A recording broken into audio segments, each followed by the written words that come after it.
Welcome back. We've been talking to Joey Evans about his Dakar escapades. We're about a third of the way through the journey, I think, Joey.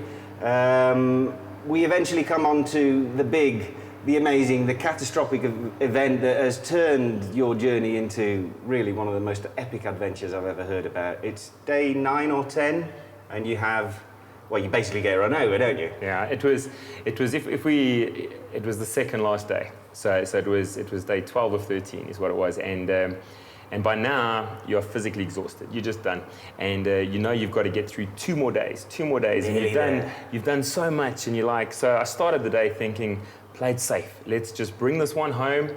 I want to finish this, so I don't have to come back, you know. and really, just I was taking it smooth, you know, just going along. There was sandy sections. Then we got to a fish, where it's basically like these big ruts, like you'd get at Mareisburg type of thing, but they're filled with this fine sand. So you're riding along in these things, and you're doing somewhere between 40 and 60 kilometers an hour. But the cars, they have massive clearance, and they just put those wheels in those trenches and just hit it, you know. So they're going way faster than you, and so you're getting caught by cars, and you'd how do you know you're getting caught? I mean, can you hear them or what? You can't hear them. You're wearing earplugs and you're on your bike, but you have a sentinel. So what happens is their car gets notified there's a biker ahead. They press a button, and your bike goes dee-dee-dee, and on your screen it comes up saying car. So you know there's a car behind you. Normally that's at about 250 meters. You pick a spot to exit the track. You get the hell out the way, and then you stop. The car goes past, you can't see for 15 seconds, it's crazy. You double check there isn't another one coming, get back in the track, and off you go again.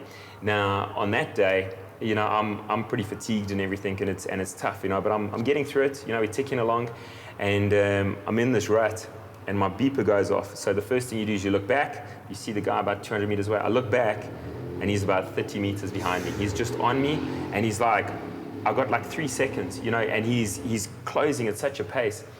And I try to turn out of the rut, and you kind of like hook it up in the rut, and it just wasn't going to happen. And I just went, whoop, bike went down, I just rolled off, and he just went, whoa, straight over the bike. If I'd fallen the other way, he would have killed me. It was the most insane, I couldn't believe it. I wanted to be like, did anyone see that? You know, that was just ridiculous. Well, did this guy even stop?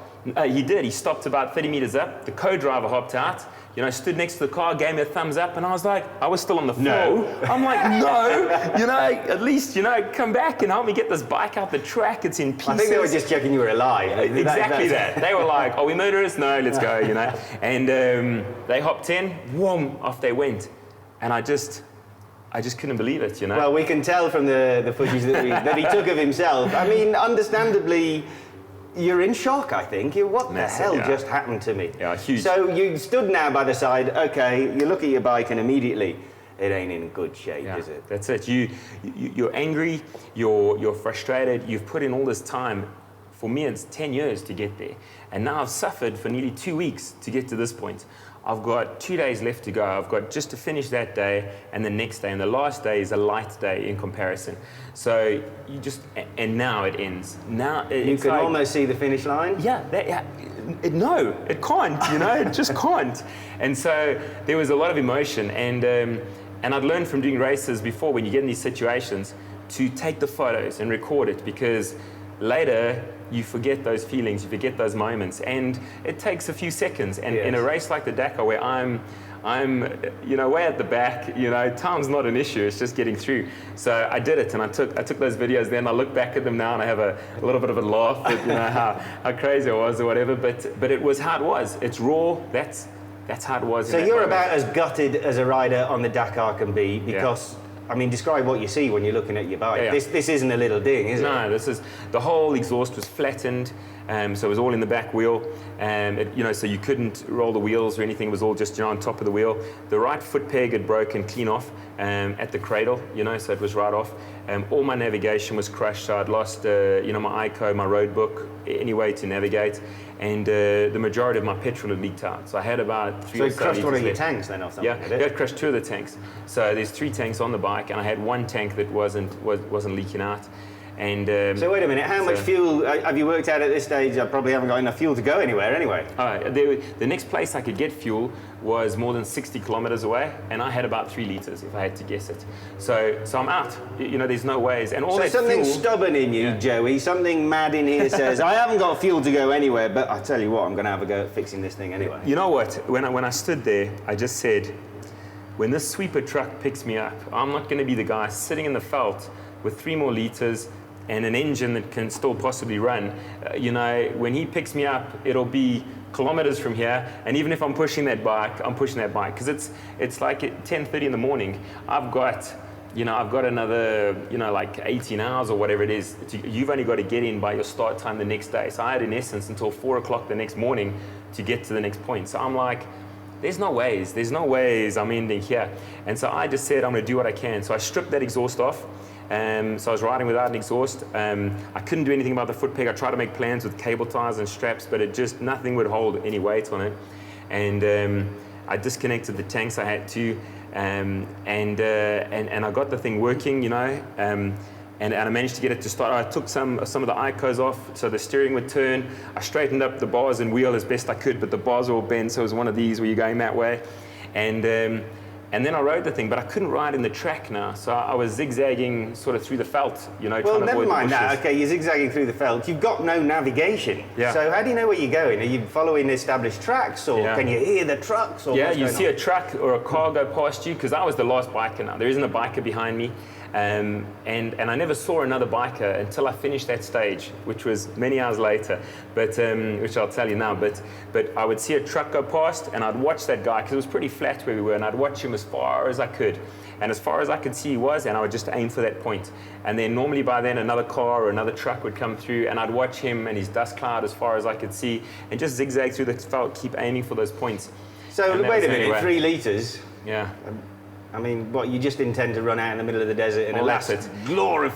That's it. But that doesn't happen. And then you start pushing, And so it was just the most incredible This is ridiculous. thing. This is ridiculous. It is. It's fairy tale stuff. And there, in the middle of nowhere, is a KTM rally replica just parked there on the stand. Boom. And I come up to this bike, and there's 3 local guys, on like these old dirt bikes, obviously following, they're out in the middle of nowhere and stuff. And I figure out from these guys that this guy has broken his arms and been evacuated in the helicopter. And they've taken all his Sentinel and GPS stuff off the bike. So his bike is a retired bike. And I see this, and I'm just like, there was a little bit of an sort of moment, And I grew up in Kempton, so I'm not shy, But so we took what we needed, and I took the exhaust, and I took the whole foot peg cradle, and we siphoned all the petrol out of his bike, and put the petrol that I needed into the tank that I had, and yeah, we did all of this, and I managed. Are the local guys helping you through all this? Big time. Oh yeah, they were fantastic. I'm running back with spanners. Oh, we need a 13, and he's stripping this one. And I'm carrying parts between, and we took everything we needed. It took us a good hour and a half. There was one bolt that must have been like a 17 that I didn't even have a spanner for. One of those guys had a big old shifting spanner on his bike. I was like, what are the chances? And we still couldn't get it over. So we slid the exhaust over the shifting spanner to give us the leverage it was just crazy. But we did this, we got the bike working. And you're ready to get going. And I actually want to backpedal a bit, Joe, sure. Because after the first accident where the car's run him over, the foot peg's gone. Now, if you cast your mind back, he's already told us he's had an accident. So your right foot peg's gone, which means you've only got one leg to stand on, which happens to be 50-50, but sod's law. It's your injured leg that you've got a foot peg exactly for. That. And when I was out there and I realized that, I was like, that's just insult to injury, man. Come on, cut me some slack. But I was standing on the one leg, and then you can't sit down because the terrain's, just rough. And so I got the one leg on the foot peg, and I'm kneeling on the seat with the other one, if that makes sense. And yeah, we just... So seeing that nice Rally Raid replica must have been manna from heaven. I mean, you don't get better than that. No, it was... if I'd written it before, guys would have said that's too far-fetched. That would never happen. It was really, but I've got video evidence. So it was just fantastic. And we did all this stuff, and then I rode, and I rode another 640 odd k's from that point where I found the bike to get through that section. And I finished that section at 11 minutes past 2 the following morning. Wow. So it was just short of 2 hours, and I would have been excluded from the race. Thankfully for us, he wasn't excluded, which means we'll be able to hear about the rest of his story after this short break.